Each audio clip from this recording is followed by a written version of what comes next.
एक बात बताइए, अगर मैं पूछूं कि भारत की सबसे पुरानी पर्वत श्रृंखला कौन सी है, तो ज्यादातर लोगों का जवाब होगा हिमालय। हाँ बिल्कुल, मेरा भी शायद यही होता। लेकिन ये जवाब गलत है।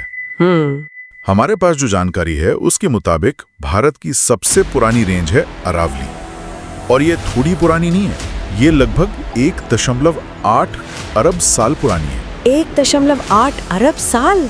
मतलब जब हिमालय का तो कोई नामो निशान भी नहीं था, उससे भी करीब 175 करोड़ साल पहले से अरावली मौजूद है।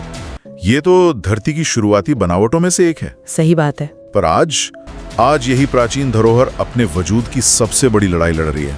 और वजह है सुप्रीम कोर्ट की एक हालिया परिभाषा, जिसके चलते इसका 90% से ज्यादा हिस्सा कानूनी सुरक्षा खो सकता है। बिल्कुल, और आज हम इसी पर गहराई से बात करने वाले हैं। हमारे पास जो स्रोत हैं उनके जरिए हम ये समझने की कोशिश करेंगे कि अरावली की कहानी क्या है, ये हमारे लिए इतनी जरूरी क्यों है, और ये जो नया संकट है। हाँ, और आज इसके सामने ये जो इतना बड़ा संकट खड़ा हो गया है, उसका असल में मतलब क्या है। तो अगर इसकी कहानी शुरू से समझनी हो तो ये पर्वत श्रृंखला आखिर बनी कैसे, मतलब इतनी पुरानी क्यों मानी जाती है ये? इसकी कहानी एक तरह से पृथ्वी के बचपन की कहानी है।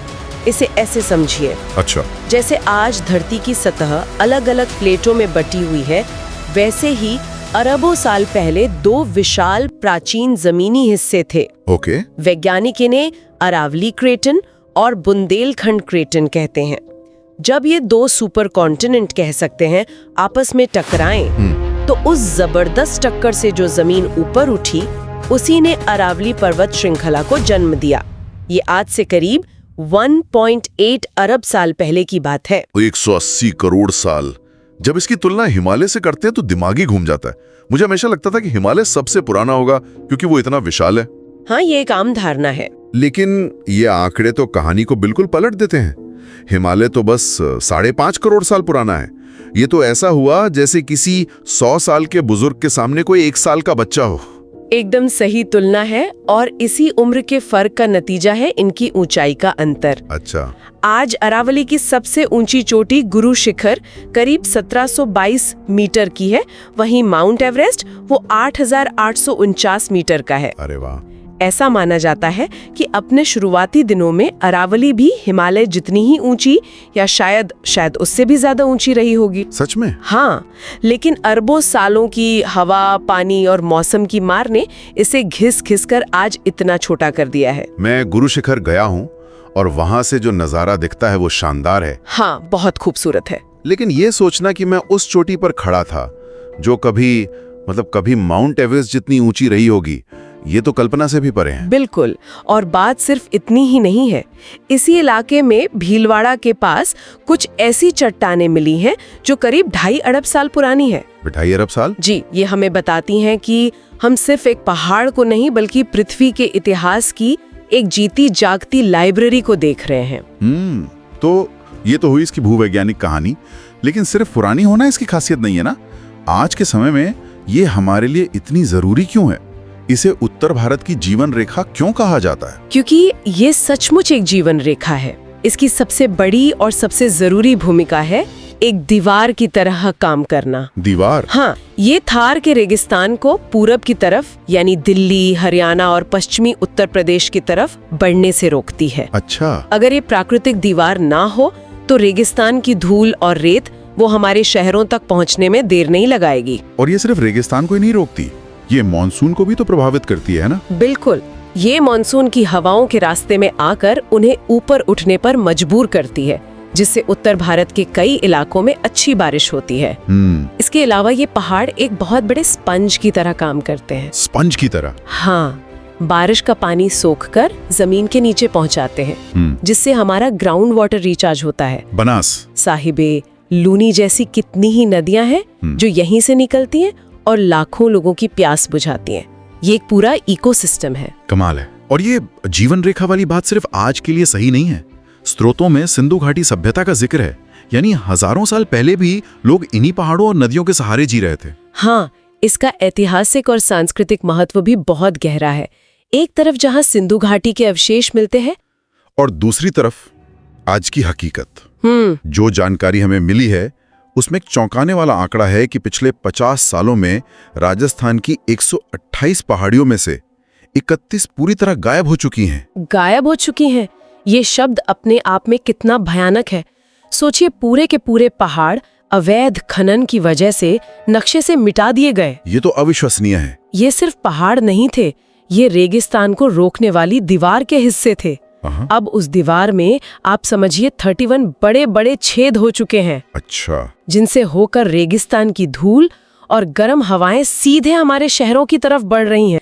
लेकिन इन सब खतरों के बीच नवंबर 2024 में सुप्रीम कोर्ट का एक फैसला आया जो शायद अब तक का सबसे बड़ा खतरा बनकर उभरा है। अच्छा। कोर्ट ने अरावली पहाड़ियों की परिभाषा ही बदल दी। तो इस नई परिभाषा में क्या है और इसका जमीन पर क्या मतलब है? देखिए, नई परिभाषा के मुताबिक अब सिर्फ उसी जमीन को अरावली पहाड़ी माना जाएगा जिसकी ऊंचाई अपने आसपास की जमीन से 100 मीटर या उससे ज्यादा हो। 100 मीटर? हाँ, 100 मीटर से कम ऊंची किसी भी पहाड़ी, टीले या झाड़ियों वाली जमीन को अब अरावली का हिस्सा नहीं माना जाएगा। उसे कोई कानूनी सुरक्षा नहीं मिलेगी? कोई सुरक्षा नहीं मिलेगी। एक मिनट, लेकिन अरावली तो अरबों सालों से घिस रही है। उसकी ज्यादातर पहाड़ियां तो अब छोटी ही रह गई हैं। इसका मतलब ये हुआ कि 90% से ज्यादा अरावली रेंज, जिसमें छोटी पहाड़ियां, घास के मैदान, जंगल सब आते हैं, वो अब सुरक्षा के दायरे से बाहर हो गई हैं। 90% से ज्यादा? हाँ, अब उस जमीन पर खनन, रियल एस्टेट और दूसरे प्रोजेक्ट्स का रास्ता एक तरह से खुल गया है। बाप रे। इसी वजह से कांग्रेस नेता सोनिया गांधी ने, जैसा कि स्रोतों में बताया गया है, इसे अरावली के लिए मौत का वारंट कहा था। पीपल फॉर अरावली जैसे नागरिक समूह इसके खिलाफ ऑनलाइन याचिका भी चला रहे हैं। तो अगर ये सब ऐसे ही चलता रहा तो भविष्य कैसा दिखता है? वो जो 31 पहाड़ियों के गायब होने से दीवार में छेद हुए थे, उनका असर अब दिल्ली एनसीआर तक पहुंच रहा है। पहुंच चुका है। राजस्थान में अजमेर से लेकर हरियाणा में महेंद्रगढ़ तक अरावली में 12 से ज्यादा बड़े बड़े गैप बन गए हैं। 12 से ज्यादा? हाँ, और इन्हीं रास्तों से थार की धूल भरी आंधियां बिना किसी रोक टोक के सीधी दिल्ली तक पहुंचती हैं और यहाँ के प्रदूषण को और खतरनाक बना देती हैं। आने वाले समय में हमें और ज्यादा मरुस्थलीकरण, अनियमित मानसून और पानी का गहरा संकट देखने को मिलेगा। पानी का संकट तो अभी से दिखने लगा होगा। बिल्कुल। महेंद्रगढ़ जिले का ही उदाहरण ले, वहाँ कभी 10 मीटर खोदने पर पानी मिल जाता था। सिर्फ 10 मीटर? हाँ, आज पानी 1550 से 2000 फीट नीचे जा चुका है। 1500 फीट? जी। और आईपीसीसी, जो जलवायु परिवर्तन पर दुनिया की सबसे बड़ी संस्था है, वो भी यही चेतावनी देती है। जब आप किसी जंगल या पहाड़ जैसे इकोसिस्टम को खनन या शहरीकरण से टुकड़ों में बांट देते हैं, तो वो मौसम को नियंत्रित करने की अपनी ताकत खो देता है। इतनी निराशाजनक तस्वीर के बीच क्या कोई उम्मीद की किरण है?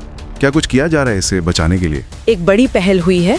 जून 2025 में केंद्र सरकार ने अरावली हरित दीवार परियोजना या अरावली ग्रीन वॉल प्रोजेक्ट शुरू किया है। अच्छा, ग्रीन वॉल प्रोजेक्ट। हाँ, इसका मकसद है गुजरात से लेकर दिल्ली तक अरावली के साथ साथ 5 किलोमीटर चौड़ा एक ग्रीन कॉरिडोर बनाना।